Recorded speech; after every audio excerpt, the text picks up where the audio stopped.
Welcome to the High Volume Hiring Podcast. I'm Stephen Rothberg, the founder of College Recruiter job search site. At College Recruiter, we believe that every student and recent grad deserves a great career. This podcast features news, tips, case studies, and interviews with the world's leading experts about the good, the bad, and the ugly when it comes to high volume hiring. Thanks for joining us. Today's guest is Kevin Grossman, president of the Talent Board, a nonprofit organization focused on the elevation and promotion of a quality candidate experience. The organization, its Candidate Experience Awards program, and its sponsors are dedicated to recognizing the candidate experience offered by employers throughout the entire recruitment cycle and to forever changing the manner in which job candidates are treated. As a bit of an aside, I was a committee member and judge the first couple of years of the Candies. Kevin, welcome to the show. Stephen, thanks for having me. Great to see you. It's good to see you as well. It's been a few years. I think there have been a couple things that have happened that maybe have prevented us from being in the same room at the same time. That pesky pandemic, right? Yeah. Well, Yes. it's. I think we can just all agree it's your fault and then just move on. Sure. It's that. Some people have a vegan diet, and some people are just like they can't get enough chicken. And I guess it's possible that you're the person who was eating bats, but whatever. I don't know where that's coming from. That's why I started. That's why I started drumming, Stephen. So there you go. Exactly. Yes.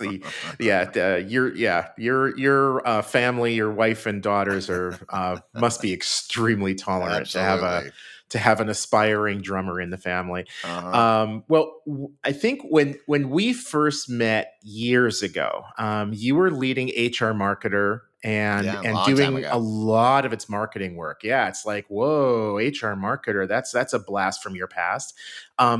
If I'm not mistaken, and I often am, so set me straight, that work the past couple of decades, or your work over the last couple of decades, it's almost always seemed in my mind to be sort of at that intersection of marketing and HR tech. Is that a fair thing to say? For the most part. I mean, I've been in the HR recruiting technology space for over 23 years, and that's been the bulk of it, is primarily on that side. I always like to joke that I play HR and recruiting on TV.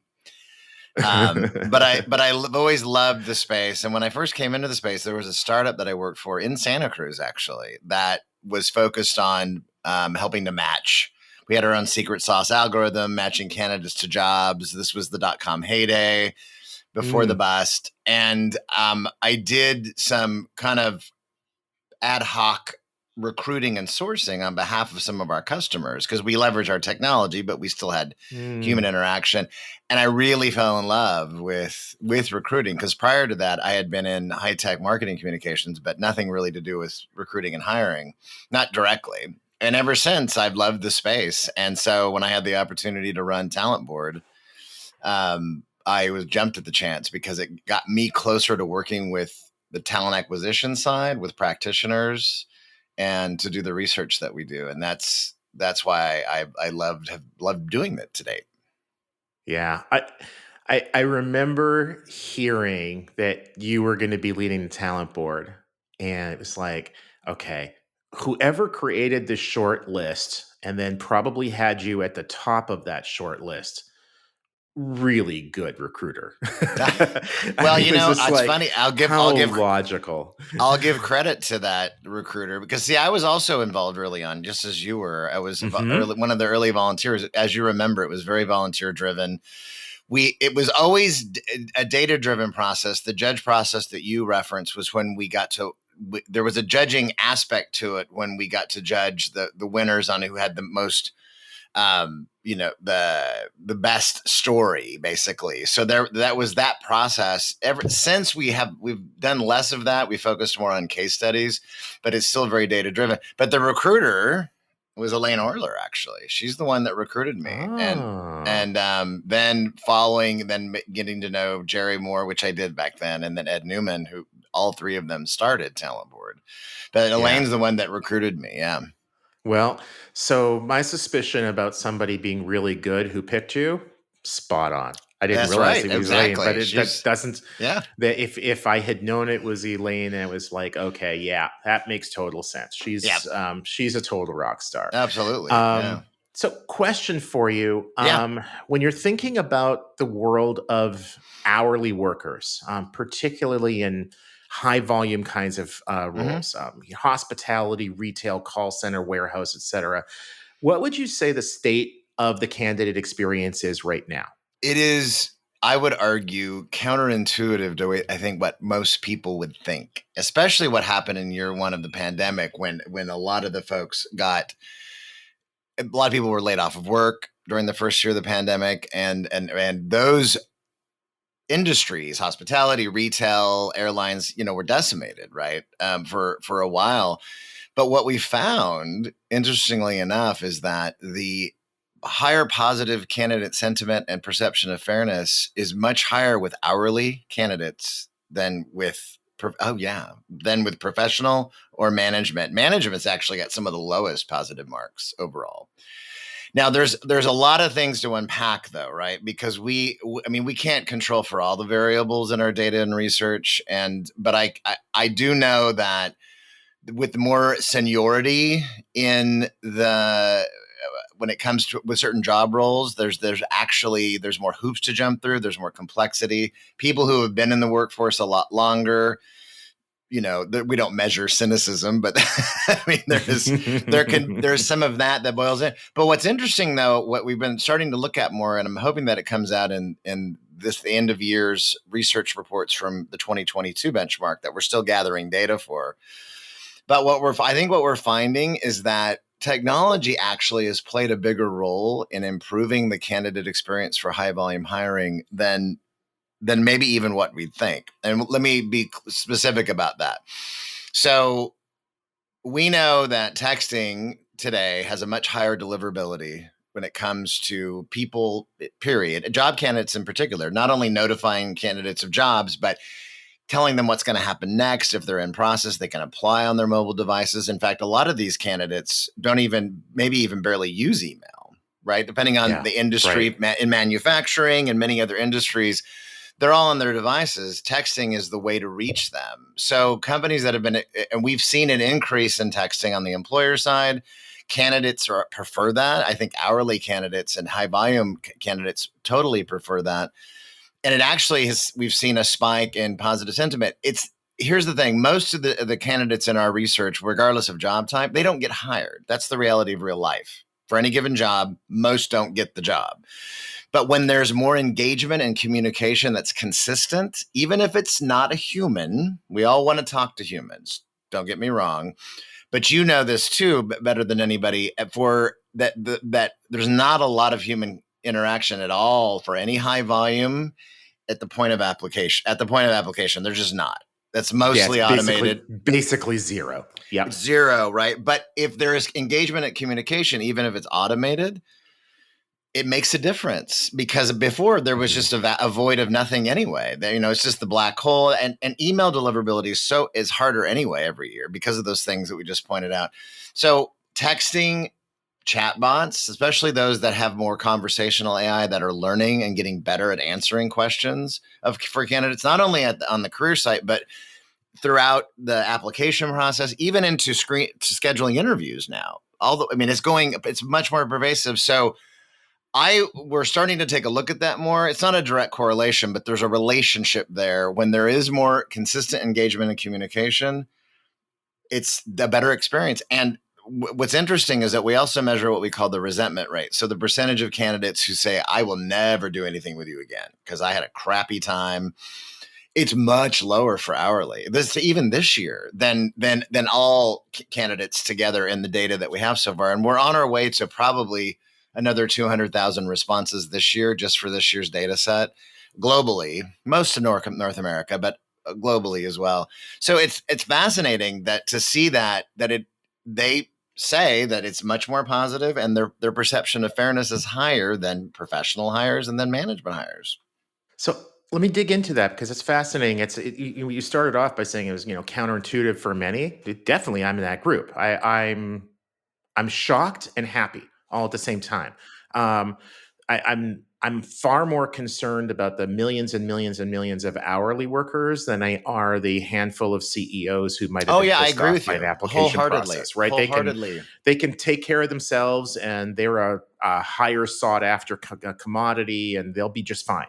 But people who are struggling to find work, um, I think organizations, when they're focusing on kind of how do we improve our systems, how do we improve our communication, you can impact a lot more people when you're impacting your hourly than your top management. But question for you: do you think that the resentment and the satisfaction being higher amongst the hourly workers, is it because, do you think that they're being treated better? Is it that their expectations are lower? Where do you think it's coming from? It's a little bit of all the above, right? Because like I told you just a few minutes ago, there's too many variables that we can't even account for, even in our data, and we only ask so many questions. I mean, if I could ask hundreds of questions of the candidates, I would, but then we would never get a survey answered, right? So it's always been a balance, and we do ask a lot of questions. They only answer as far as they got in the process, though. It's all logic driven by their experience in our data and research. But so I think it's all of those things. I think definitely expectations are much different at maybe entry level positions, people that are new to the workforce, hourly positions that are not necessarily high skilled. I don't know how else to put that, but I mean that are lower barriers to entry. I mean, there's a lot of things that do make a difference. Expectations are definitely one, right? And the process, as I would argue, as it should be, for candidates, is to streamline, because the least glamorous part of recruiting and hiring is applying for a freaking job. That is just Oh yeah. it is painful. No matter what ATS you have, no matter what you've done with it, you could have collapsed it a lot, and companies have done that. I mean, we've seen a big surge in getting it under 15 minutes, not counting an assessment if you're going to do that too. Right, But right.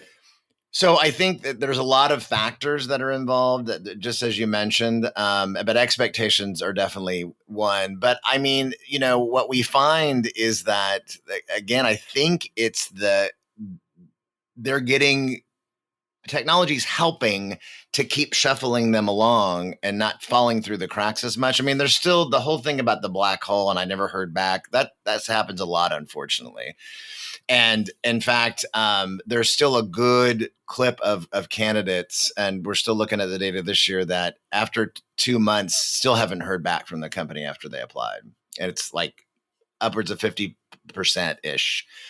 And I mean, that's, and this is why we argue, especially for, I would argue, any level of job type, but for high volume hiring, if out of the gate, if people are not qualified, if they truly are not, whether you're auto screening them or there's an actual human looking at them, if they're not qualified, tell them within 1 to 2 weeks, period.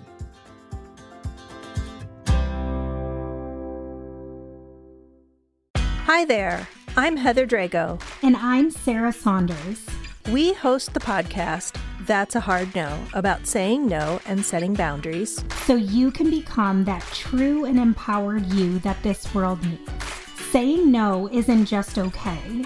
It's the key to living an authentic, fulfilling life.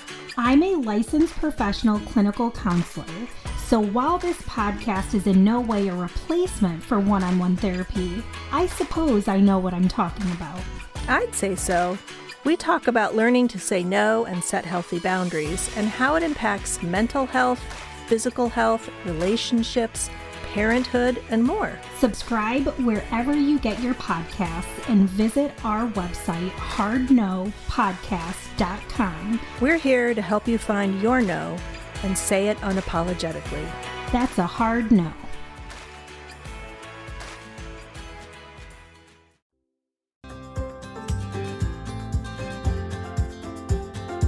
At College Recruiter, there's a customer of ours that they're an intelligence agency, and for security clearance reasons, you have to be a U.S. citizen to work for them.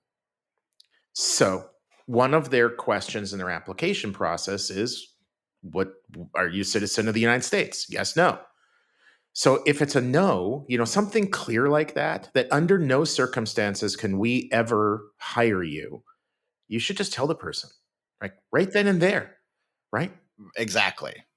Exactly. And you would also hope that those people would self-select if they, I mean, and they don't always do that either, but you should definitely tell them. And what happens is that I find this again and again, no matter how long we've done this work, there's too many employers that have a culture of especially of their hiring managers too, that let's wait until we fill the rec, and then we'll let everybody go, even if it's evergreen hiring, even if it's ongoing high volume. And the issue is that sometimes, and those are usually faster too, depending on if I'm hiring at the store level or a plant, or there's variance there. But let them know, don't hold on to them, because that can be, weeks later, and it doesn't make any sense. These folks, if they're not qualified out of the gate for your job, they're not going to magically change in a couple of weeks. It's just not how it works, right? And if they do have something, then those are the people that you are screening, assessing, maybe moving along further, and that's great. But if they're not at all, then just let them know. Too soon is too soon as well.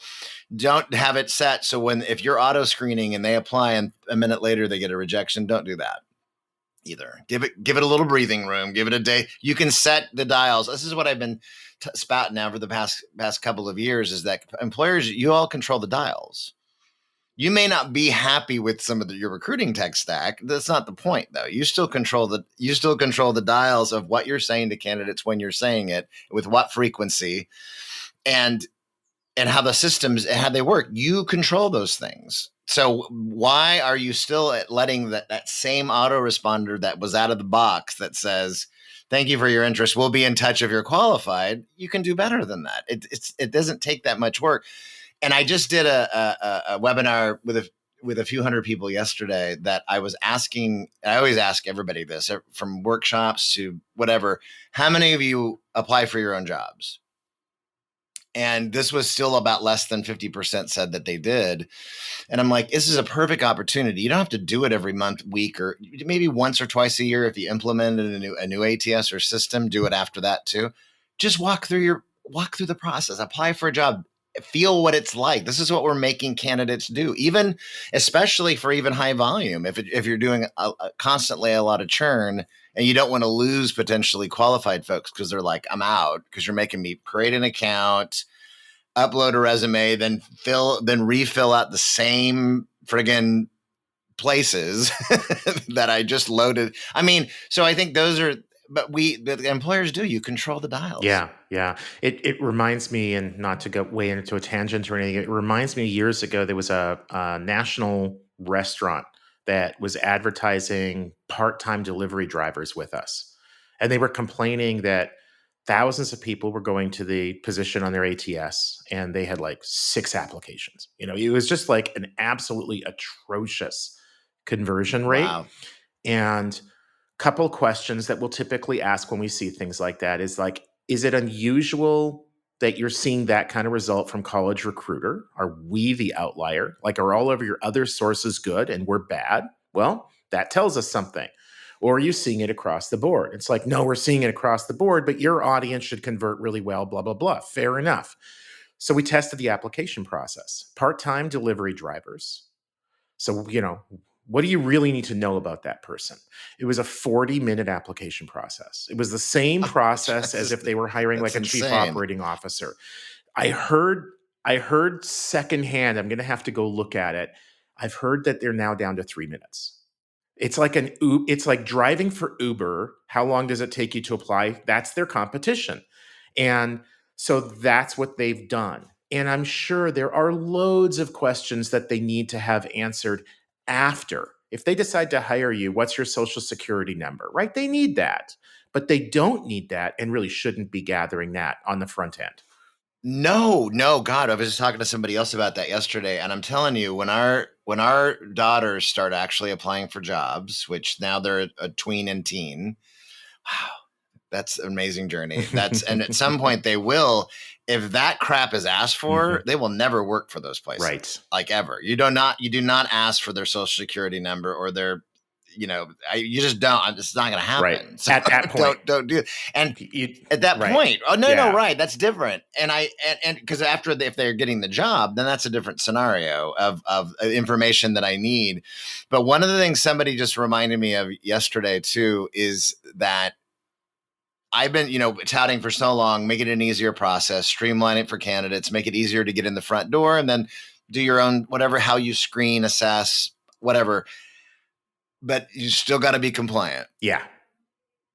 Because the EEOC will come a knocking. Yep. On your door if you don't. So you can't you just can't compromise. So I love that we're all about a better candidate experience, but you still got to be compliant. Right.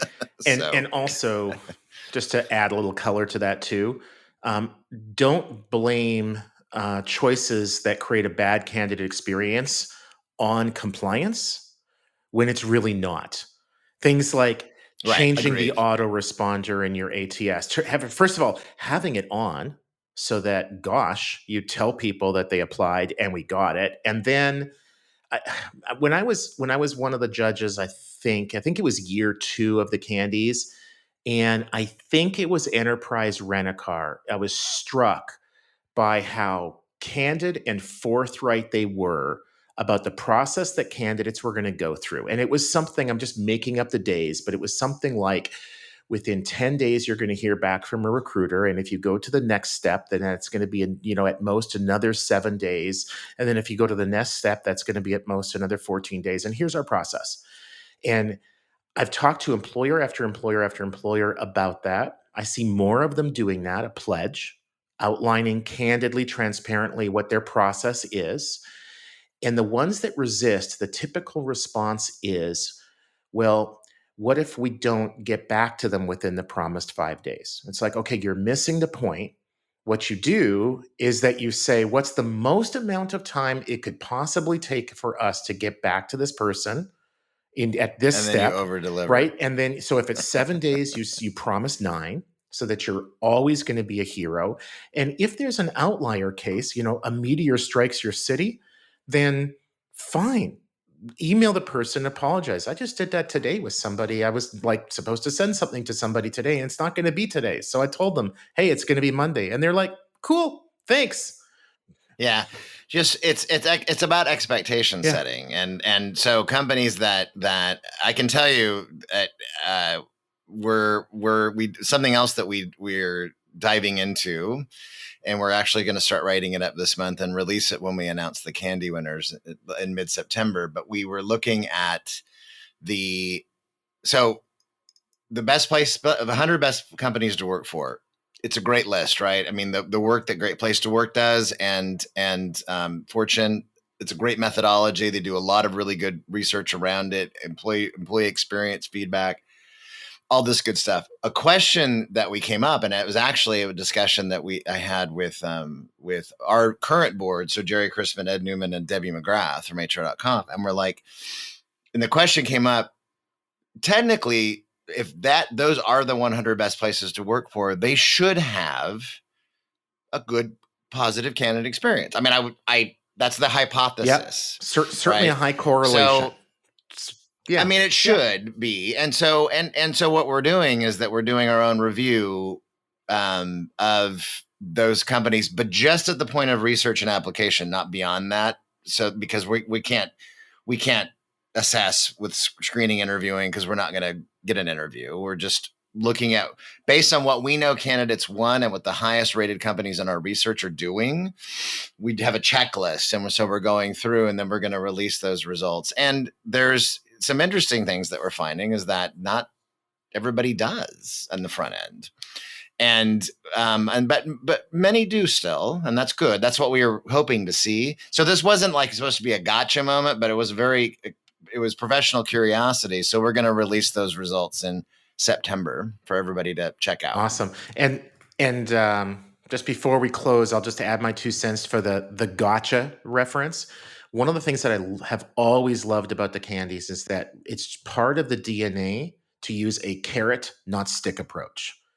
You're not calling companies out and saying, what a terrible experience, or you are awful in this area and blah, blah, blah. Correct. Right? And there are the Glassdoors of the world are very good at doing that. And there's a place for that if that's what the candidate wants to see. At times, employers are going to be receptive to that kind of criticism.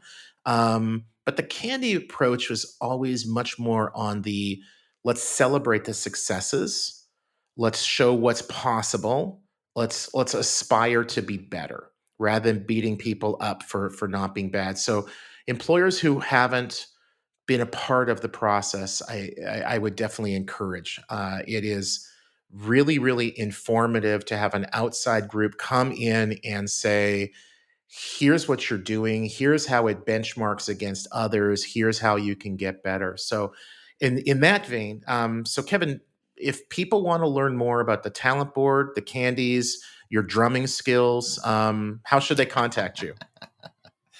Either connect with me on LinkedIn and go visit thetalentboard.org. And tons of resources that are available on our site about what we do and our mission of elevating and promoting a quality candidate experience. Awesome. Love it.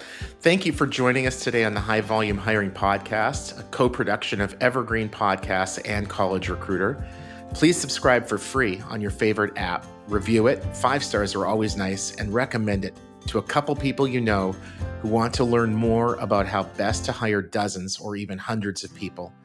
A special thanks to our producer and engineer, Ian Douglas. I'm your host, Stephen Rothberg, of job search site College Recruiter. Each year, we help more than 7 million candidates find great new jobs. Our customers are primarily Fortune 1000 companies, government agencies, and other employers who hire at scale and advertise their jobs with us. You can reach me at stephen@collegerecruiter.com. Cheers. Welcome to Don't Retire, Graduate, the podcast that asks you what you want to be when you grow up so you can graduate into retirement with a purpose and a passion, whether you're 25, 85, or any age in between. Gain actionable financial and mindset tips from your favorite authors, podcasters, and influencers to help you reach that exciting next chapter. Listen now and start building your path to financial freedom and reframing what retirement can mean to you. This is your host, Eric Brotman, reminding you, don't retire, graduate.